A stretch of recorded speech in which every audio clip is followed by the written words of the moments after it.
श्री सद्गुरु महाराज की जय।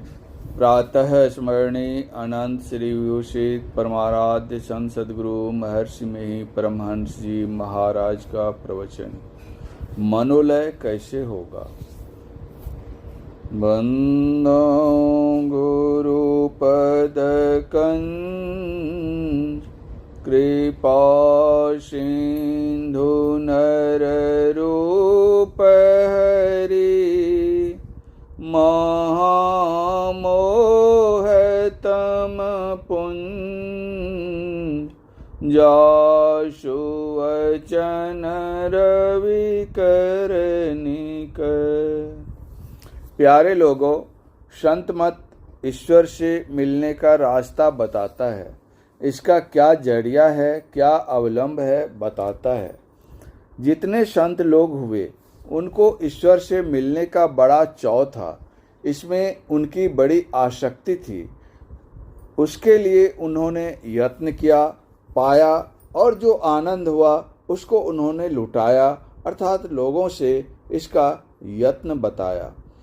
तीसरी बात, संत लोग बताते हैं कि संसार में किस रहनी से रहोगे कि इस संसार में भी कामयाबी होगी और ईश्वर को भी पाओगे।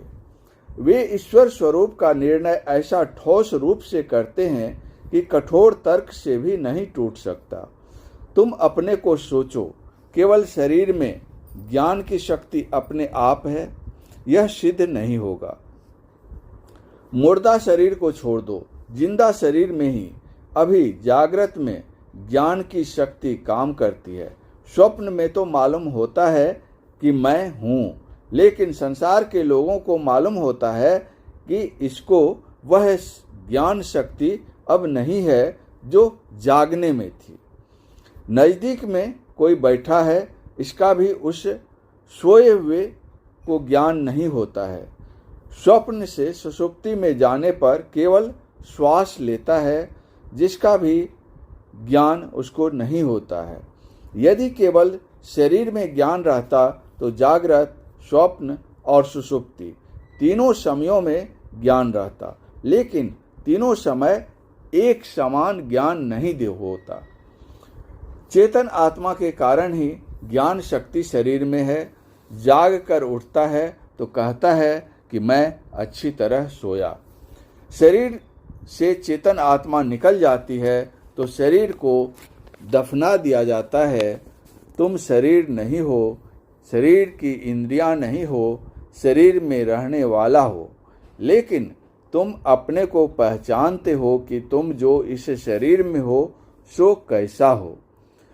जब तुम अपने को ही शरीर ज्ञान में नहीं पहचानते हो तो ईश्वर को शरीर ज्ञान में कैसे पहचानोगे। ईश्वर का ज्ञान बहुत गंभीर है। जैसे आप अपने को इंद्रिय ज्ञान से नहीं जान सकते, उसी तरह है ईश्वर को इंद्रिय ज्ञान से नहीं जानोगे। संतों ने कहा है, जैसे कोई आईना लेकर अपनी आँख को अपनी आँख से ही देख सकता है, इसी तरह से साधन भजन रूपी आईना लो, तब तुम अपने को अपने से पहचानोगे। साधन भजन से वह वहाँ तक पहुँचता है जहाँ सारे माइक आवरणों को पार कर वह अकेले हो जाता है। कैवल्य दशा प्राप्त कर ईश्वर को पाता है। हाथ पैर आदि इंद्रियां नौकर चाकर हैं, इनके द्वारा ईश्वर को प्राप्त नहीं कर सकते। तुम इस शरीर के अंदर आवरणों में पड़े हो। साधन द्वारा इन स्थूल सूक्ष्मादि शरीर रूप आवरणों को पार करो और कैवल्य दशा प्राप्त करो, तब ईश्वर को पाओगे। रास्ता का आरंभ कहाँ से होगा। जो जहाँ बैठा रहता है वह वहीं से चलता है। इस शरीर में जीवात्मा जहाँ है वहीं से चलेगा। रास्ता अपने अंदर में है। किसी भी देश के लोग हों, पढ़े हों, अनपढ़े हों, नीच जाति के व ऊंच जाति के, स्त्री व पुरुष, कोई भी हो, सभी कोई आँख से देखते, मुंह से खाते और कान से सुनते हैं। इसी तरह अंदर में चलने के लिए सबका एक ही रास्ता है।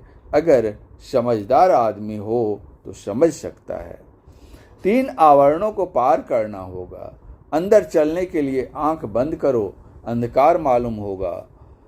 यह वज्र कपाट है, इसको पार करो, यह पहला आवरण है। अंधकार को पार करोगे तो प्रकाश मिलेगा।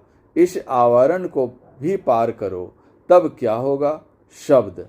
शब्द अंधकार और प्रकाश दोनों में व्यापक है।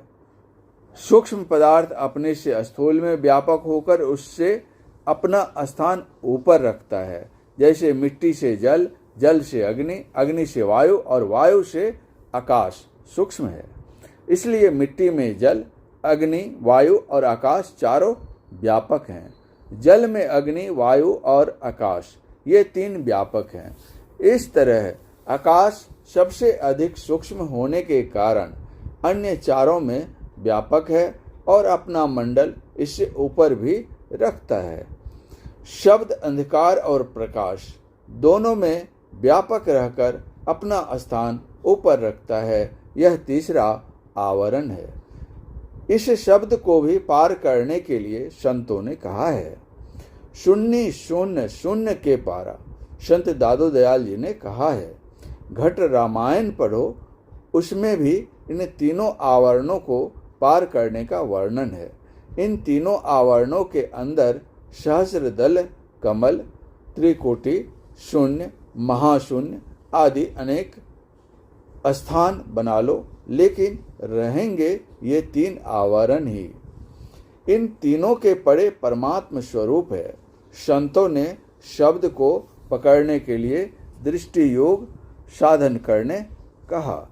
दृष्टि योग से ज्योति मंडल में पहुंचकर शब्द को पकड़ने कहा। यह हुआ जीवात्मा, परमात्मा और सहारा। आचरण कैसा हो तो कहा, कहे कबीर निज रहनी सम्हारी, सदा आनंद रहे नर नारी। अपनी रहनी संभाल कर रहो तो संसार और परमार्थ दोनों में कल्याण होगा।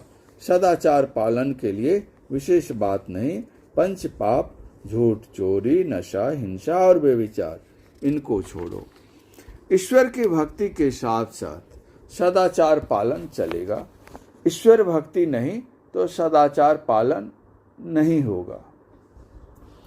संसार का धन कमाने में सदाचार पालन की कोई बात नहीं। झूठ बोलकर लोग धन कमाते हैं और चिंतित रहते हैं।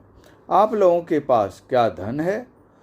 अमेरिका के पास इतना धन है कि धन के मारे वहाँ के लोगों को नींद नहीं आती है, इंजेक्शन लेकर सोते हैं। संतों ने कहा कि ईश्वर भजन करो और सदाचार से रहो। इसके लिए घर छोड़ने की जरूरत नहीं। घर में रहो, साधन भजन करो। इसके लिए गुरु होना चाहिए। बिना गुरु के ईश्वर भजन नहीं होगा। सदगुरु वैद वचन विश्वासा, संयम यह न विषय के आशा। तथा घर में जुक्ति मुक्ति घर ही में, जो गुरु अलख लखावे। सहज शून्य में रहे समाना, सहज समाधि लगावे। उन्मुनि रहे ब्रह्म को चिन्हे, परम तत्व को धावे। सूरत निरत से मेला करके, अनहद नाद बजावे। कबीर साहब इस तरह घर में रहकर मनोलय की अवस्था में रहे। मनोलय कैसे होगा? नादानुसंधान से। नाद सदृशो लय है। परमात्मा में प्रीति करो, उसको पाने की अभिलाषा रखो। गुरु से युक्ति लो और भजन करो। हमेशा याद रखो कि सदाचार से गिरे तो नहीं, सदाचार से गिरे तो भजन से गिरे, भजन से गिरे तो आवागमन के चक्र से छूट नहीं सकते। परम पूज्य गुरुदेव का यह प्रवचन उत्तर प्रदेश के मुरादाबाद जिले के चमारों की पुलिया महल्ले में लाला कांति प्रसाद जी के यहाँ दिनांक 7/10/1963 ईस्वी को रात्रिकालीन सत्संग में हुआ था। श्री सद्गुरु महाराज की जय।